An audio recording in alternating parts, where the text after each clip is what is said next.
High, চলে এসছি একটা নতুন ভিডিও নিয়ে। দেখতে দেখতে শীতকালটা পড়েই গেল, কি বলো? তোমাদের কার ওখানে কীরকম ঠান্ডা পড়েছে অবশ্যই আমাকে কমেন্ট করে জানিও।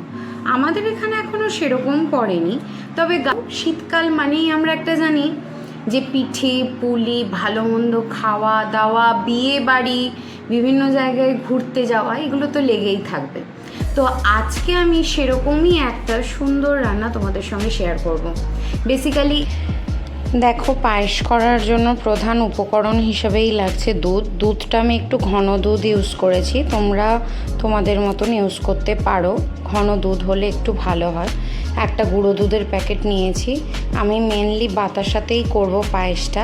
আর লাগছে চালটা গোবিন্দভোগ। আর তোমাদের পরিমাণটা বলে দিই, আমি 4 প্যাকেট দুধ মানে 2 লিটার দুধ ব্যবহার করছি, তার জন্য চাল লাগছে 100 গ্রাম মতো। আর বাতাসা আমি এখানে বেশি করেই নিয়েছি, পরিমাণটা আমি তোমাদেরকে বলে দেবো। চিনি আমি নামমাত্র ইউজ করব, যখন দেব তখন আমি তোমাদের সঙ্গে শেয়ার করছি। দেখো, দুধগুলো ঢেলে নিয়েছি, এবারে আমি এটা গরম করতে বসাবো। দেখো, একদম লো আছে, দুধটা এখন ফুটছে, আর একটু ফুটতে দেবো। একটু শটটা মোটা হয়ে পড়লে তারপরে আমি এটার মধ্যে চাল অ্যাড করব। দেখো, দুধটা জাল দিয়ে অনেকটা ঘন করেছি। এবারে আমার কাজ হলো এই দুধটা থেকে 3 থেকে 4 হাতা দুধ আমি তুলে রাখবো, কারণ ওই তুলে রাখা দুধের মধ্যে আমি গুড়ের বাতাসাগুলোকে ভিজিয়ে রাখবো। এবারে দেখো, এই তুলে রাখা দুধের মধ্যে এবারে আমি বাতাসা কিছুটা অ্যাড করব। মোটামুটি তাও পরিমাণটা তোমাদেরকে আমি বলে দিচ্ছি, 150 গ্রাম মতন অ্যাড করবে। আর চাল লাগবে কিন্তু 100 গ্রাম। দেখো, 100 গ্রাম চালটা আমি ধুয়ে রেখেছি।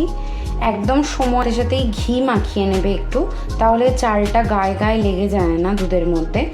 আর দেখো, এবারে আমি চালটা অ্যাড করছি, আমি হাতা দিয়েই নিলাম।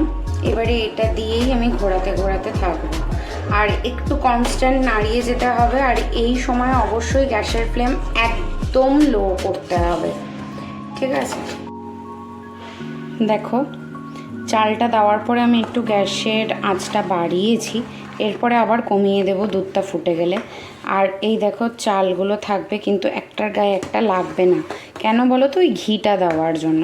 এবারে এটা লো আছে, পুরো নাড়িয়ে যেতে হবে দুধটা একবার ফুটে যাওয়ার পর। দেখো, অলমোস্ট ফুটে গেছে, আমি লো করে দিলাম।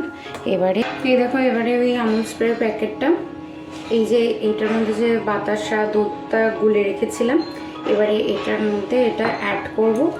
এক হাতে চামচ আর এক হাতে ঢালতে থাকবো, কারণ ওটা পুরো মিশিয়ে দিতে হবে। ওদিকে চালটা সেদ্ধ হচ্ছে, আর আমি একটু জানলার মধ্যে এসে পা দুলাতে বসলাম, কারণ এই শীতকালের এই রোদটা জানলার মধ্যে পড়ে আর আমার কি ভালো লাগে উপভোগ করতে। তোমাদেরও ইচ্ছে করে নিশ্চয়ই, কার কার ভালো লাগে অবশ্যই আমাকে জানিও। কিন্তু জানো তো, আমার এই পিঠে পুলি পায়েস একটু যদি গুড় হয় বা গুড়ের গন্ধ কিছু থাকে না, এত ভালো লাগে। এখন দেখো, চালটা সিদ্ধ হচ্ছে, এখনো হয়নি, একটু মোটা মোটা হয়েছে, বুঝেছো?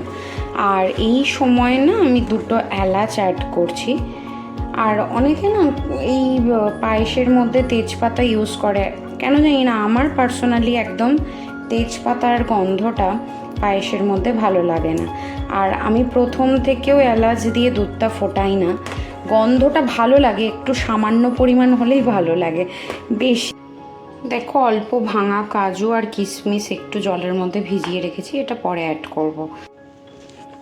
দেখো, দেখে আশা করি বোঝা যাচ্ছে যে চালটা অলমোস্ট সেদ্ধ হয়ে এসছে। আর আমি 5 মিনিট এরকম করে ফুটতে দেবো, লো আছেই, আঁচ বাড়াবো না, ফুটতে দেবো। তারপরে আমি ওই দুধটা আস্তে আস্তে অ্যাড করব। দেখো, পায়েসের চাল যখন ফুটে যাবে না, তখন এই রকম করে ঠিক ওপরে উঠে আসবে, এটা তোমরা মাথায় রাখবে। মানে এই সময় বুঝতে হবে যে তোমার মোটামুটি 80 থেকে 90% সিদ্ধ হয়ে গেছে। এবারে এটার মধ্যে আমি ওই দুধটা অ্যাড করে দিচ্ছি, এই যে।